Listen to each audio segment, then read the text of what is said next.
అందరికీ నమస్కారం. నా పేరు పాస వెంకటేశ్వర్లు, సమాజ్వాదీ పార్టీ రాష్ట్ర అధ్యక్షులు, ఆంధ్రప్రదేశ్.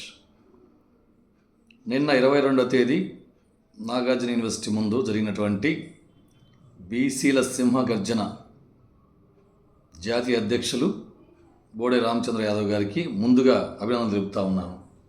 మిత్రులారా, సోదరులారా, బీసీల కోసం అనేక పార్టీలు పెట్టిన ఇప్పటికీ కూడా, అనేక ఉద్యమాలు చేసిన నాయకులు వచ్చినప్పటికీ కూడా ఒక పట్టుదలతోటి బీసీల కోసం ఇంత అహర్నిశలు పనిచేస్తున్నటువంటి నాయకుడు అయితే ఎవరైతే ఉన్నారో ఈ రాష్ట్రంలో ఒక బోడే రామచంద్ర యాదవ్ మాత్రమే.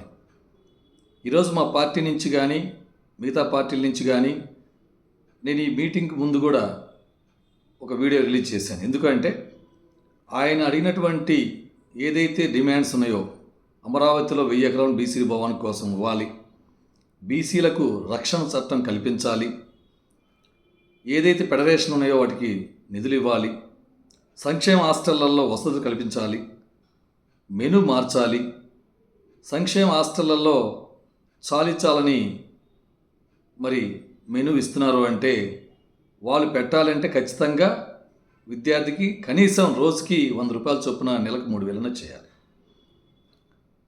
అలాగే ప్రతి ఒక్క సమస్య మీద అటు బీసీల అభివృద్ధి కోసం రాబోయే రోజుల్లో ఆంధ్ర రాష్ట్రంలో బీసీలు రాజకీయంగా ఎదగాలనే ఉద్దేశంతో ఆయన చేసిన ప్రయత్నం అయితే చాలా అమోఘంగా ఉంది. చాలామంది మిత్రులు అడిగారు నన్ను, మీరు బీసీవైలో చేరారా అని. మీరు చదువుకున్నటువంటి వాళ్ళు, మేధావులు, మీరు అర్థం చేసుకోవాలి.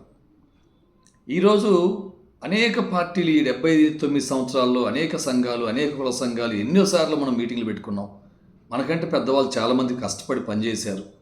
కానీ ఒక్కరంటే ఒక్కరు ఎమ్మెల్యేలకు వెళ్ళాలి అంటే ఇతర బూర్జువా పార్టీలలో వాళ్ళు ఇచ్చినటువంటి వాళ్ళు మాత్రం ఎమ్మెల్యేలు అవుతారు.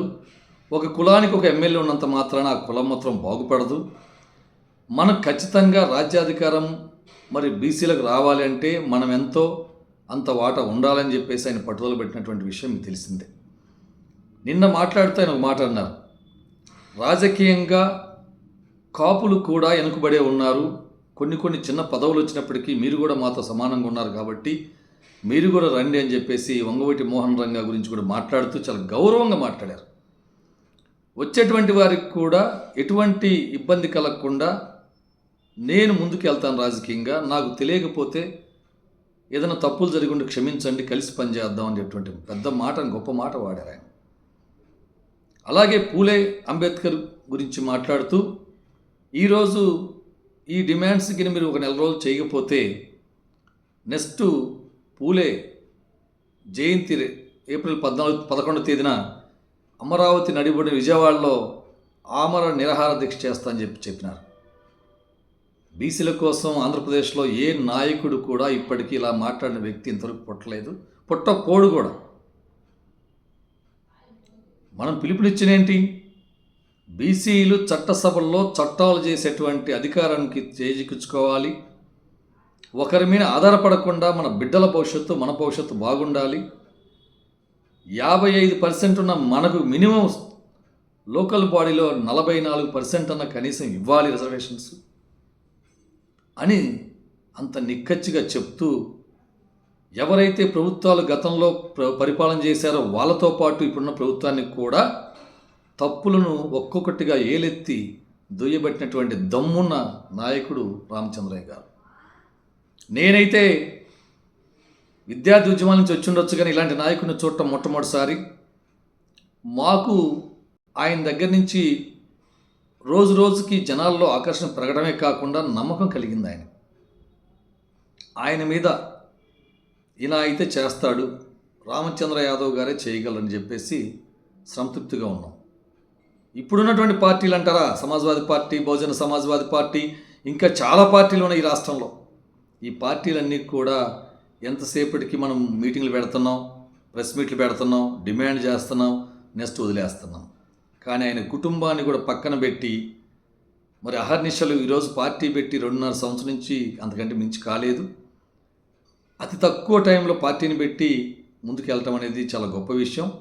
అట్లాగే 2029 టార్గెట్ పెట్టుకొని పనిచేస్తున్నప్పుడు బీసీ సోదరులు, ఎస్సీ, ఎస్టీ, ముస్లిం మైనారిటీలు ఆయన గౌరవించి ముందుకెళ్ళాలి తప్ప చేస్తున్నటువంటి వ్యక్తిని మనం వెనక్కి లాగకూడదు. దయచేసి అర్థం చేసుకోండి. ఒక్కొక్క పాయింట్ మాట్లాడారు ఆయన.